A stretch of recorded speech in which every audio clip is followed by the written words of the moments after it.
So hey, this is Mark Zaleski. He is actually the curator of the museum down in Arkansas. Of the exhibit in Arkansas, Sure Defense of the Bowie Knife in America. Sweet. And that is actually when now? It opened on December 13th of last year, and it closes June 22nd of 2014. June 22nd of 2014. There'll be no more, and it's dispatching. It's going away. Yeah, it's going away. There's no opportunity to travel. So it's at the Historic Arkansas Museum in downtown Little Rock, Arkansas. They're open 7 days a week. Admission is free. If you like Bowie knives, got to get down there. We've got in the exhibit there are, I could go on and on about what's in here. We've got one of Teddy Roosevelt's Bowie knives is in there. Yeah.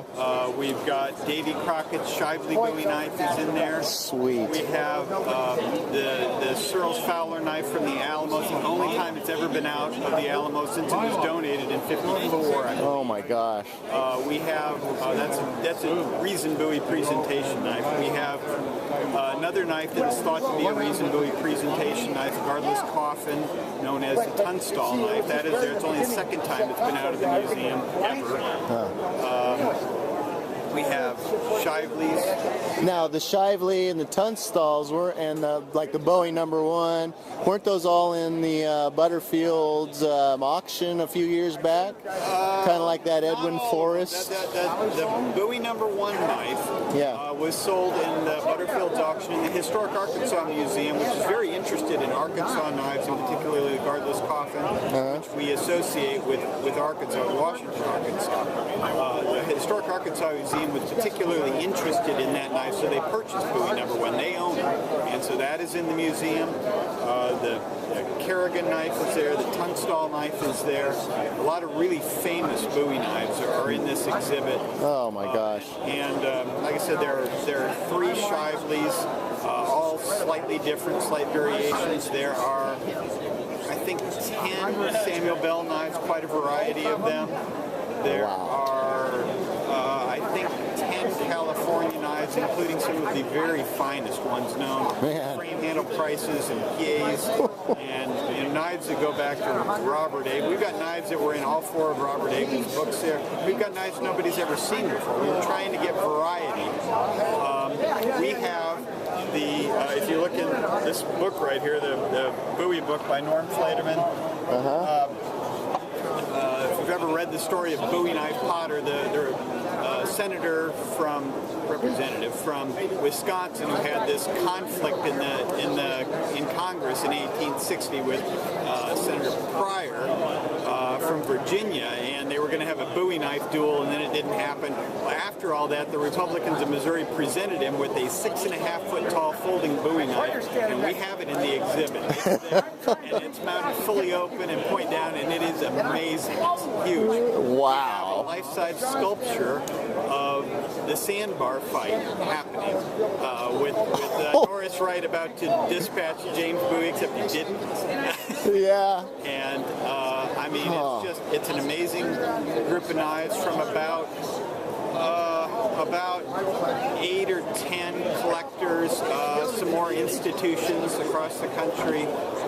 I used up every bit of pull I had to pull this stuff together, and the museum staff did a wonderful job of helping to pull in some institution knives, of hand custom mounting every knife, custom mounts built for every single knife in here. We have casework where the knives can be seen from all the way around. You can walk completely around the knives or see them through 2-sided cases. I mean, it's the ultimate. That sounds outstanding. And this is where at? What museum? The Historic Arkansas Museum in downtown Little Rock. In downtown Little Rock, okay. And they have a website? The website is, I want to say it's historicarkansas.org, but I'm not. Okay, Google it, guys, you know. There's a similar site that's not in. And they're doing documented photographs or a video We've photographed the entire exhibit, and there will be a catalog produced here within the next 3 or 4 months. And there have been a few video shot, but nothing really significant. But it's been featured in Blade Magazine. It's been featured in Knife World. We had a little blurb in Knives Illustrated. It's been in Sporting Classics. It was in Vizier Magazine in Germany. It's been all over the place. And if you want to see Bowie knives, that's the place to go. Opportunity. Oh my gosh. June 22nd. It is last day. Okay. And this catalog that you guys are producing, is it going to be for sale to all us knife nuts out there? It will be available through the museum gift shop, possibly through other sources. We don't really know that yet, but it's going to be full color. It's been photographed by Buddy Thomason, knife photographer out of Colorado. Full color, hardcover. It's going to be beautiful. It's going to be the best photos that anybody's ever seen of antique Bowie knives. Well, and the most important knives, in my opinion. Some very important knives. And, you know, this is. I don't think people understand what an exhibit means. You know, you think you go to a knife show and the people put out a bunch of knives and they look really nice.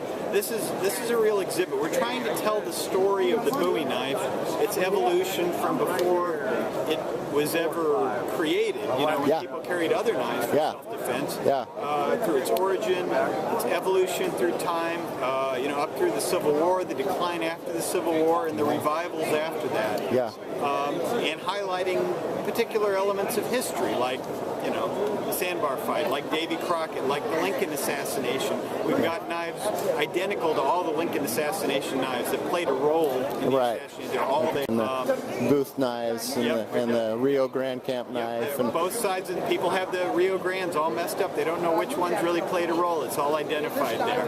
Sweet. And, I mean, I'm still excited. I've been working on this thing 2 years, and it's in place, and I'm still excited. Yeah, it sounds like it. Well, I mean, we all are, really, because those are the original, that's like the holy grail to us Bowie knife collectors, because they are the knives. They're the ones. Now, there's two more things that I kind of want to ask you about.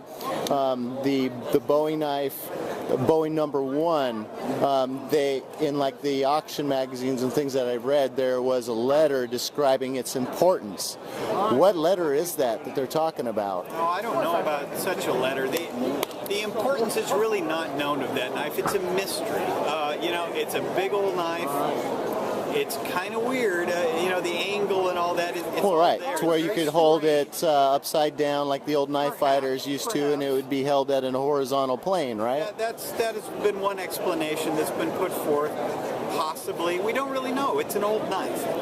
It's big, it's very intimidating, and it was, you know, absolutely crafted by the same hand that made the Kerrigan knife, the Tunstall knife. You can go right down the list. James Black knife. Yeah, so do you honestly, in your opinion, believe that that is the true original Bowie knife? That depends on what you consider the original Bowie knife. Well, that's a fair question. What Bowie knife are we talking about? Are we talking about the sandbar fight? Are we talking about the knife that James Bowie had at the Alamo? Or are we talking about the first knife that was ever called a Bowie knife? Yes. Or, you know, what are we talking about? Well, we know that Bowie, you know, got famous with his knife, for the one that he had black craft. And okay. Various questions here. The knife at the sandbar fight was described in the national coverage, which was the Niles Register in November, about 2 months after it happened, November of 27. It was described as a butcher knife, or a large butcher knife, whichever it was. Correct. That was what the nation read. Yes. So we had all these people out here.